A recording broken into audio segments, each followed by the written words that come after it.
ဆိုင်ငယ်စီးသူတိုင်းတည်ထားတဲ့အင်ဂျင်ဝိုင်အကြောင်းမင်္ဂလာပါဒီဗီဒီယိုလေးကတော့ကျွန်တော်ကို chat box နဲ့ comment မှာဘယ်ဆိုင်ငယ်အတွက်ဘယ်ညမှာတော့မယ်ဆိုတော့အမေးများတာဖြစ်တဲ့အတွက်လူအများအတွက်ကျွန်တော်ဒီဗီဒီယိုလေးကိုလုပ်ပေးလိုက်ပါတယ်မိတ်ဆွေတို့ဒီဗီဒီယိုကိုအဆုံးထိကြည့်မယ်ဆိုရင်မိတ်ဆွေရဲ့ဆိုင်ငယ်လက်ရှိ action တွေမှာပေါ့နော်မိတ်ဆွေဘယ်လို engine ဝိုင်တော့မလဲဆိုတော့မိတ်ဆွေကိုယ်တိုင်နားလည်တော့မှာပဲဖြစ်ပါတယ်ဒါအတွက်ကြောင့်မို့ဗီဒီယိုလေးကိုဆုံးတဲ့အထိကိုလိုက်ပါပြီးကြည့်ပေးပါလို့တိုက်တွန်းလိုက်ပါတယ်ဗျအင်ဂျင်ဝိုင်ကိုထုတ်လုပ်တဲ့ကုမ္ပဏီတွေကတတ်မှတ်ချက်စံချိန်စံညွှန်းနေနဲ့အညီထုတ်လုပ်ရတာဖြစ်ပါတယ်အရင်ဆုံးဘယ်ဆိုင်ငယ်မှာဘယ်အင်ဂျင်ဝိုင်သုံးရလဲဆိုတာကိုမပြောခင်တတ်မှတ်ချက်စံချိန်စံနှုန်းတွေကိုအရင်ကြည့်ပါမယ်နံပါတ်1 JASO standard လူအများနားလည်လည်အောင်လို့အလက်ကူဆုံးနဲ့အရှင်းဆုံးပဲရှင်းပြပေးပါမယ်ဂျပန်မော်တော်ယာဉ်စံချိန်စံနှုန်းအဖွဲ့အစည်းဖြစ်တဲ့ Japanese Automotive Standard Organization ကဘယ်အမျိုးအစားကဘယ်လိုအင်ဂျင်အတွက်ဆိုတာမျိုးကိုသတ်မှတ်ပေးထားတာပါမျိုးစားနှမျိုးရှိပါတယ် MP နဲ့ ME ဆိုပြီးတော့နှစ်မျိုးရှိပါတယ် MP က scooter auto bane တွေအတွက်တည်တံ့ဖြစ်ပြီးတော့ ME ကတော့ gear bane တွေအတွက်ဖြစ်ပါတယ် ME မှာသူ့ကိုထပ်ပြီးအဆင့်မြင့်ထားတဲ့ ME2 ဆိုတာရှိပါတယ် engine wine တွေမှာ ME ME2 ဆိုပြီးတော့တွဲပါတတ်ပါတယ်ဒါဆိုလို့ရှိရင်တော့ ME gear bane တိုင်းအကုန်အသုံးပြုလို့ရတဲ့ engine wine ဖြစ်ပါတယ် ME က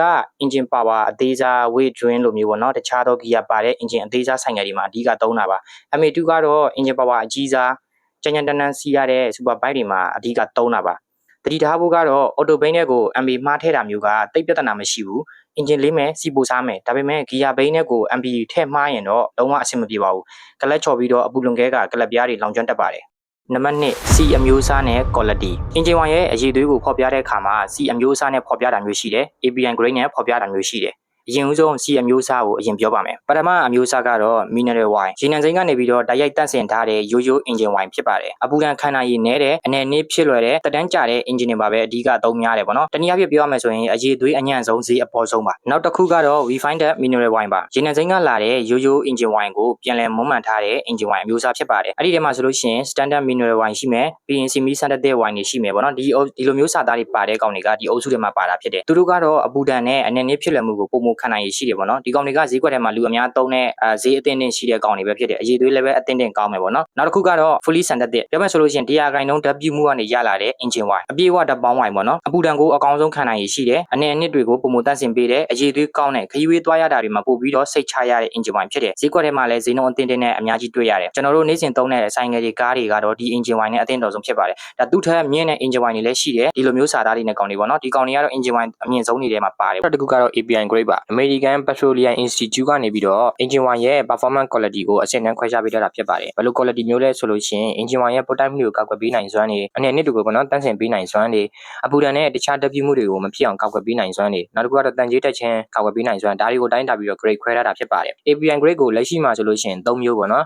်တွေ့ရတာများတယ်ပေါ့ API SL API SL ကဒီကောင်ကြောင့် quality အနေနောက်ပြီးရင် API SN ဒီ SN ကကြတော့ quality အလယ်လက်မှာရှိတယ်နောက်ပြီးတော့ SN ကိုနောက်ထပ် modify ထပ်လုပ်ထားတာက SN plus ဆိုပြီးတော့ရှိသေးတယ်ပေါ့နော်ဒီအောင်တစ်ခုကတော့လက်ထဲမှာရှိတယ်လက်ရှိမှာဆိုလို့ရှိရင် API grade အမြင့်ဆုံးက SP ပါ API SP ဆိုတော့လက်ရှိမှာ quality အမြင့်ဆုံးဖြစ်တယ်ပေါ့နော် engine wine ရဲ့အရည်အသွေးကိုကြည့်တဲ့အခါမှာဒီ base wine အမျိုးအစားနဲ့ API grade ကိုပေါ့နော်ကြည့်ရတာဖြစ်တယ်နောက်ဆုံးတစ်ခုကတော့ SAE grade ပါ C ရဲ့အပြည့်အကျဲနဲ့အေးခနိုင်စွမ်းဖော်ပြပေးတဲ့ကဏ္ဍတွေဖြစ်တယ်ဘူးပေါ်မှာဆိုရင်ဒီလိုကဏ္ဍတွေနဲ့တွေ့ရလိမ့်မယ် W ဆိုတာက winter ကိုကိုစားပြုတာဖြစ်တယ် 5W တို့ 10W တို့ဆိုတာက engine ရဲ့ပေါ့နော်အေးနေတဲ့အချိန်မှာ engine wine ရဲ့ level နိုင်စွမ်းကိုပြောတာပါတနည်း engine အေးနေတဲ့အချိန် engine wine ရဲ့အပြည့်အကျဲပေါ့နော်ကဏ္ဍသေးလေးengine wine ပိုကျဲလေအေးတန်ပိုခံနိုင်လေဒီမှာဆိုရင် 5W နဲ့ 10W မှာ 5W ကစီပိုကျဲတဲ့အတွက်စနိုးရတာပိုလွယ်မယ် engine တွေကိုစီမြန်မြန်ပိုဖြန့်နိုင်တယ်ပေါ့နော် 5W က -30 ဒီဂရီ Celsius အထိကိုသူကအေးခံနိုင်စွမ်းရှိတယ် 10W ကကြတော့ -25 ဒီဂရီ Celsius အထိကိုအေးခံနိုင်စွမ်းရှိတယ်လက်ရှိကျွန်တော်တို့ရဲ့ဒီရာသီဥတုကအဲ့လောက်ထိမအေးတာဖြစ်တဲ့အတွက်တိတ်ဆိတ်ပူကြတော့မလိုဘူး 5W က33 10W က33အဆင်ပြေတယ်